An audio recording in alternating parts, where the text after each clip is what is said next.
Firstly, we might start with what your thoughts are about why we need better leadership in the health system. Well, the Health Workforce Australia's role is to oversee a national program of health workforce reform, an organised approach to the training of the health industry, and also, possibly most importantly, national workforce planning. So that's broadly what we've been set up to undertake. Part of our work is to focus on the reform of the health workforce. Australia has a health workforce of over 600,000 individuals scattered right across the countryside, organised into professional groupings, technical groupings, managers, administrative and types. So whenever you're trying to, promote some kind of national approach to planning, training reform or workforce reform, it's important that you have all the enablers lined up. Last year we took to the Australian Health Ministers a framework for progressing workforce reform, and that is the National Health Workforce Innovation and Reform Strategic Framework for Action. That's a 5-year framework that commits Health Workforce Australia, governments, professions, colleges, etc., towards long-term reform and innovation of the health workforce. There are 5 elements to that. Getting the planning right, looking at the roles and responsibilities of the health workers, getting the training system right, a special focus on regulation, legislation, policy and funding settings, and the 5th point was leadership. Health Workforce Australia was pleased that leadership was identified as one of the 5 key domains for workforce reform. Well, I think that's an interesting point that you make there, that that leadership did come up from that wide consultation that you went through around the country as one of the 5 key things to really make a difference in terms of health workforce reform. And so what were the key elements of the leadership area of the strategic framework? Well, for us, the key contribution that leadership makes in the work that we're doing is to drive a long-term program of workforce reform. So what we were keen to see was that we have defined as much as possible a nationally consistent set of capabilities or competencies, various terms that are used, but I think as a starting point, we think it's important that we need to get government, industry, the professions, the colleges on the one page and agree these are the sorts of attributes that we're seeking from our leaders. So that was the first element. And that work is progressing, and as you're aware, we're working with the college and indeed others to progress that.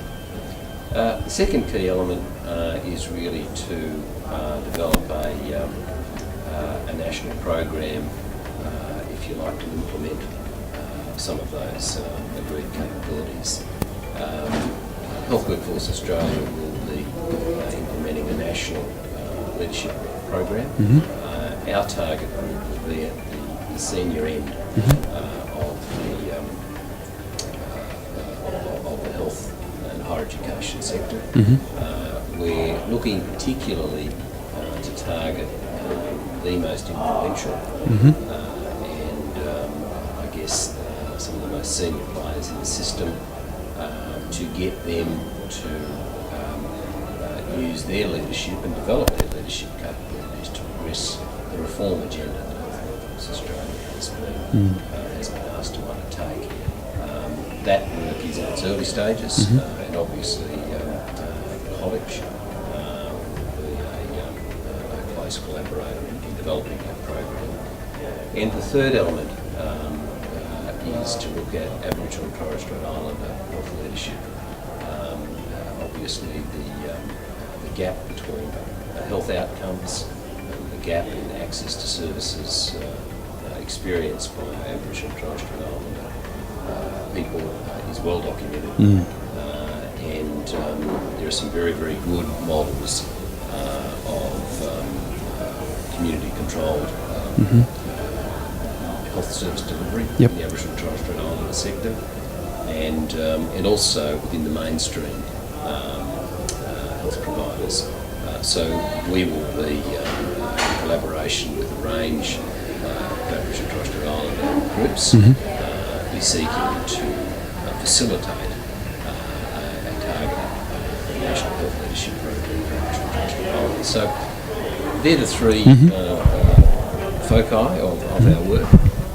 It's early days, but our key aim is to build the leadership that's needed to drive health workforce reform so that we can have a sustainable health workforce in the future. Absolutely. Look, I think it's really exciting to see an agency like yours with both legislative powers and some funding available to drive an important agenda like this. We're very excited about that. Just to, I guess, expand on that last point about what the overall aim is here of this approach. I mean, Health Workforce Australia is just one cog in a large wheel as well. So there's a lot more that's probably needed. We don't suggest that this is the only thing that's needed to drive leadership for a sustainable workforce. But what do you think the system needs as a whole in terms of what's the outcome in terms of what sort of leadership do we need to transform the system that we have for the future? Well, I think that's a pretty big question. Look, I think we need to have leaders who are well informed about the context in which contemporary health service delivery is being provided, in the government sector, the private sector, community sector. So there's a set of economic, social and political considerations and commercial considerations that need to be taken into account. So leaders clearly need to be well and truly across the environment in which they're operating. I think the second key issue is that leaders need to understand the requirements of their governance, and of course public sector, that's the Commonwealth, State and Territory governments. The private sector, that's the owners of the enterprise, the board of directors, and in the community sector, it's a range of different roles. But clearly, understanding what the policy drivers of the enterprise are is an absolute key priority area. The third, and I think the most obvious in many ways, is what's the purpose of health service delivery? The purpose of health service delivery is to provide access to those sorts of services that are going to address the individual and population health outcomes that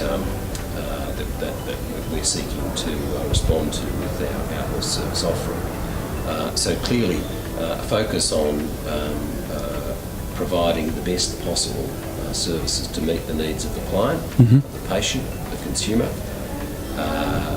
to provide that care based on the best available evidence of what works and what doesn't work, to have the consumers, carers, the patients actively engaged in the determination of the healthcare arrangements, and obviously making sure that health as an inherently risky business is provided in the safest and best quality format that it can be delivered, and certainly in the delivery of care to the Aboriginal and Torres Strait Islander community, obviously having managers and systems who practice in a culturally safe way and are able to understand particular needs of Aboriginal and Torres Strait Islanders, and indeed a range of other groups within the community that may have difficulties accessing health services.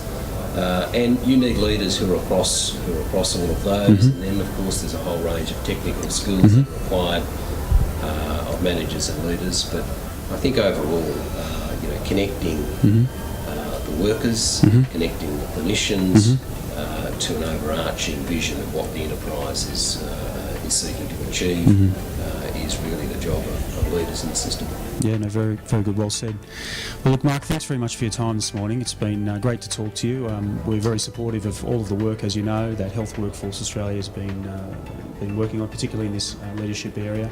If people want to get more information about the work that you're doing, I believe the Strategic Framework for Action's up on your website, and there'll probably be more information about the Leadership for Sustainable Change element of your work coming up shortly. So keep your eye out for that, and we'll certainly circulate that sort of material as it comes to hand. So thanks very much, Mark, Thanks, and Daryl. talk again soon. Okay, Cheers. Thank you.